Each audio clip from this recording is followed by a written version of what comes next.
Hi my dear friends and students, welcome back to Nurses Profile channel. TN Paramedical Counseling Tamil Nadu government colleges and government counselling மூலமா ஒரு தனியார் கல்லூரிகளில் நீங்கள் seat எடுத்து படிக்கணும் அப்படின்னா தமிழ்நாடு கவர்மெண்ட் நடத்தக்கூடிய மெடிக்கல் செலெக்ஷன் கமிட்டியோட இந்த கவுன்சிலிங் ப்ராசஸ், அதாவது டிஎன் பேராமெடிக்கல் கவுன்சிலிங்கை நீங்கள் கண்டிப்பாக அட்டென்ட் பண்ணணும்.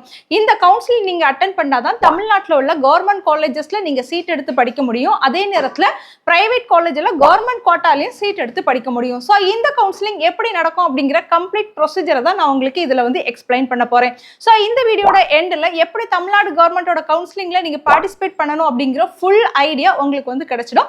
ஸோ முடிஞ்ச அளவு இந்த வீடியோவை உங்களோட ஃப்ரெண்ட்ஸ்க்கு ஷேர் பண்ணி கொடுங்க. நம்மளோட சேனலை சப்ஸ்கிரைப் பண்ணிக்கோங்க. மறக்காம நம்மளோட WhatsApp channel, Telegram channel, Instagram and ஃபேஸ்புக்கில் ஜாயின் பண்ணிக்கோங்க.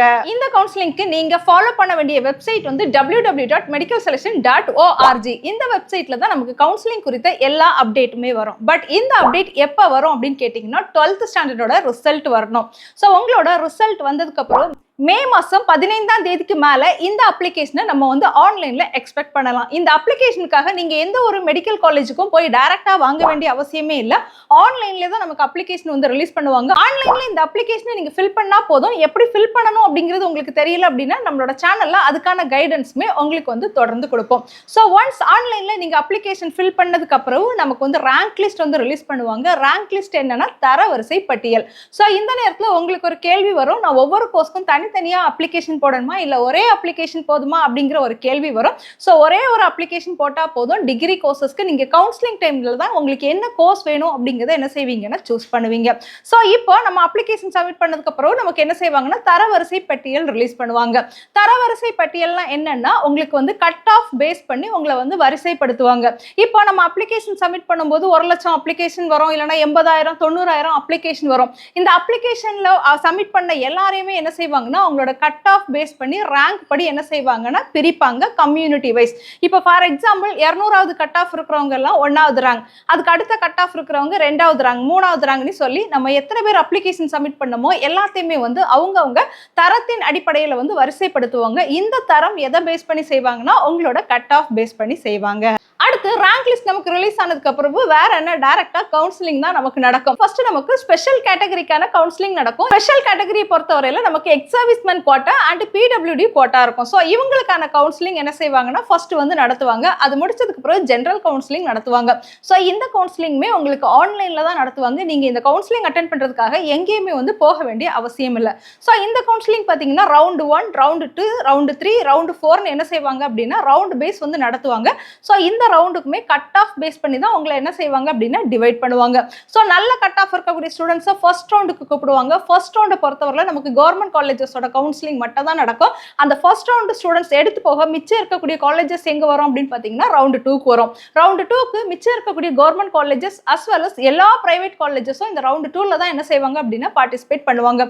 ஸோ ரவுண்ட் 2லேயே மோஸ்ட் ஆஃப் த ஸ்டூடெண்ட்ஸ்க்கு வந்து சீட் அலாட் ஆகிடும். ரவுண்ட் 2ல உங்களுக்கு சீட் அலாட் ஆகல அப்படின்னா ரவுண்ட் 3ல வந்து பார்ட்டிசிபேட் பண்ணலாம். ஸோ ரவுண்ட் 2லேயும் எடுத்து போகக்கூடிய மிச்ச கவர்மெண்ட் காலேஜ், பிரைவேட் காலேஜஸ் எல்லாமே எங்க வரும் அப்படின்னு பார்த்தீங்கன்னா ரவுண்ட் 3ல வரும். ரவுண்ட் 4 பொறுத்தவரை போன வருஷம் என்ன செஞ்சாங்க அப்படின்னா நடத்தாம அப்படியே அம்போன்னு சொல்லி விட்டுட்டாங்க. பட் அதுக்கு முந்தின வருஷம்லாம் ரவுண்ட் 4 வரைக்கும் என்ன செஞ்சாங்க அப்படின்னா நடத்துனாங்க. ஸோ இந்த வருஷம் ரவுண்ட் 3 நடக்கலாம், ரவுண்ட் 4 நடக்கலாம். பட் எனிவே நம்ம 3 வரைக்குமே என்ன செய்வோம் அப்படின்னா எக்ஸ்பெக்ட் பண்ணுவோம். ஸோ இந்த பேசிஸ்ல தான் உங்களுக்கு என்ன செய்வாங்க அப்படின்னா கவுன்சிலிங் நடத்துவாங்க.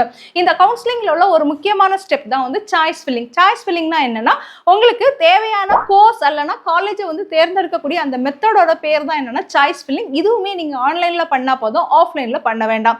ஸோ உங்களுக்கு கவுன்சிலிங் நீங்க அட்டென்ட் பண்ணி அதாவது சாய்ஸ் ஃபில்லிங் கம்ப்ளீட் பண்ண ஒரு 2 or 3 டேஸ்ல உங்களுக்கு என்ன செய்வாங்கன்னா ரிசல்ட் வந்து ரிலீஸ் பண்ணுவாங்க. ஸோ ரிசல்ட் வந்து சாய்ஸ் ஃபில்லிங்ல நீங்க எத்தனை கோர்ஸ் எத்தனை காலேஜ் சூஸ் பண்ணாலும் ஃபைனலாக உங்களோட கட் ஆஃப் பேஸ் பண்ணி உங்களோட கம்யூனிட்டி ரேங்க் பேஸ் பண்ணி உங்களுக்கு ஒரு காலேஜ் இல்லைன்னா ஒரு கோர்ஸ் தான் வந்து அலாட் பண்ணுவாங்க. அந்த காலேஜ் அந்த கோர்ஸ்க்கு அவங்க கொடுத்துருக்க அந்த டைமுக்குள்ள நம்ம போய் என்ன செய்யணும் அப்படின்னா சேரணும். ஸோ உங்களுக்கு ஒரு காலேஜ் ஒரு கோர்ஸ் வந்து அலாட்மெண்ட் பண்ணியிருப்பாங்க இல்லையா, அந்த அலாட்மெண்ட் ஆர்டரை டவுன்லோட் பண்ணி எடுத்துட்டு உங்களுக்கு கிடைச்ச கோர்ஸ் அண்ட் காலேஜில் நீங்கள் என்ன செய்யணும்னா போய் சேரணும். ஸோ இதுதான் வந்து college joining.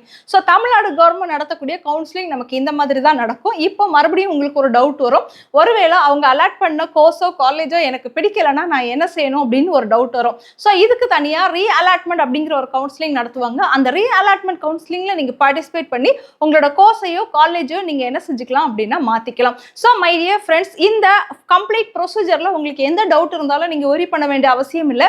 Each and every step எப்படி நடக்குது, என்ன மாதிரி நமக்கு அப்டேட் கொடுக்குறாங்க, இந்த கவுன்சிலிங் எப்படி நடத்துவாங்க, எல்லாமே நம்ம என்ன செய்வோம் அப்படின்னா உங்களுக்கு வந்து கைட் பண்ணுவோம். ஸோ நீங்க ஃபாலோ பண்ண வேண்டியதெல்லாம் நம்மளோட சேனலை ரெகுலரா ஃபாலோ பண்ணிக்கோங்க. மறக்காம வாட்ஸ்அப் சேனல்ல ஜாயின் பண்ணிக்கோங்க. வாட்ஸ்அப் சேனல்ல நமக்கு ரெகுலரா வந்து வாய்ஸ் நோட் கொடுப்போம். பிடிஎஃப் ஃபைல் வந்து நீங்க டவுன்லோட் பண்ணணும்னா டெலிகிராம் சேனல்ல ஜாயின் பண்ணிக்கோங்க. பாராமெடிக்கல் கவுன்சிலிங்காக வெயிட் பண்ணக்கூடிய உங்களோட ஃப்ரெண்ட்ஸ்க்கு இந்த வீடியோவை ஷேர் பண்ணி கொடுங்க. இந்த கவுன்சிலிங் எப்படி நடக்கும்னு தெரியாம இருக்கக்கூடிய நிறைய பேருக்கு கண்டிப்பா ஹெல்ப்ஃபுல்லா இருக்கும். உங்களுக்குமே இந்த வீடியோ பிடிச்சிருந்ததுன்னா வீடியோவை லைக் பண்ணிக்கோங்க, ஷேர் பண்ணிக்கோங்க. தேங்க்யூ.